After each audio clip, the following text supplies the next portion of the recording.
Hello, friends.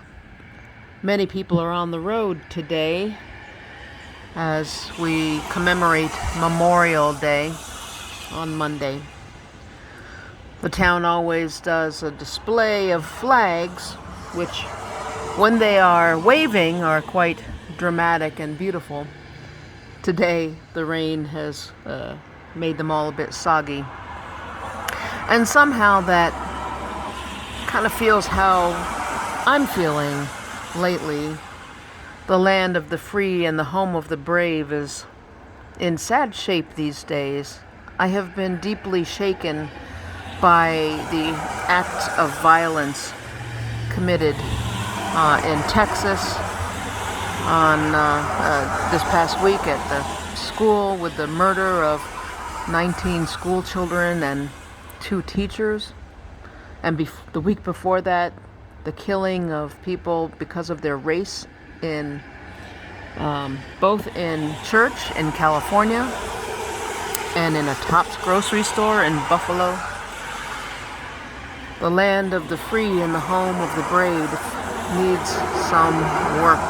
When children are afraid to go to school, or parents are afraid to send their children to school because of what's happening with so many school shootings and shootings everywhere. It's just so tragic and terrible and unnecessary.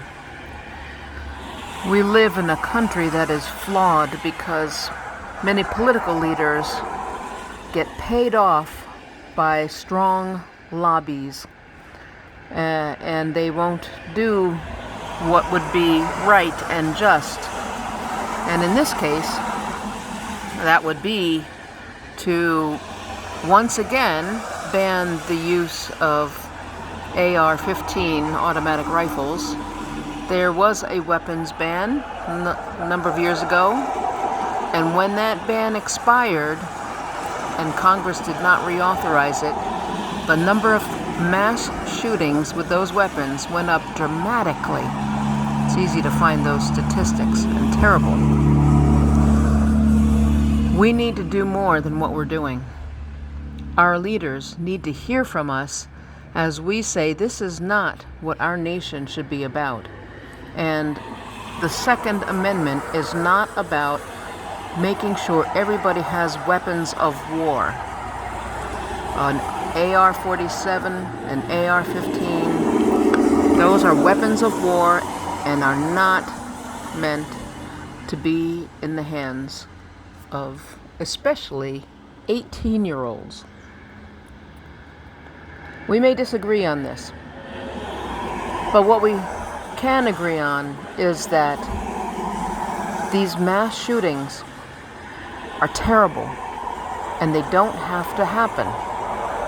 And we, as people of the United States, need to push our leaders to do more. At very minimum, to have background checks and limits and all kinds of licensing required for people to own these kinds of weapons. We live in a land where we have so much possibility and so much greatness that is being hidden. Please join with me in praying for the families of those who are grieving. Please pray with me for children who are afraid to go to school. Please pray with me for the children who survived the shooting at the school, who covered themselves with the blood of their dead friends so the shooter would not kill them. Please pray with me for this nation. And as we remember all of those who sacrificed their lives for this country, may we resolve to keep working to make it a country worthy of those sacrifices. Amen.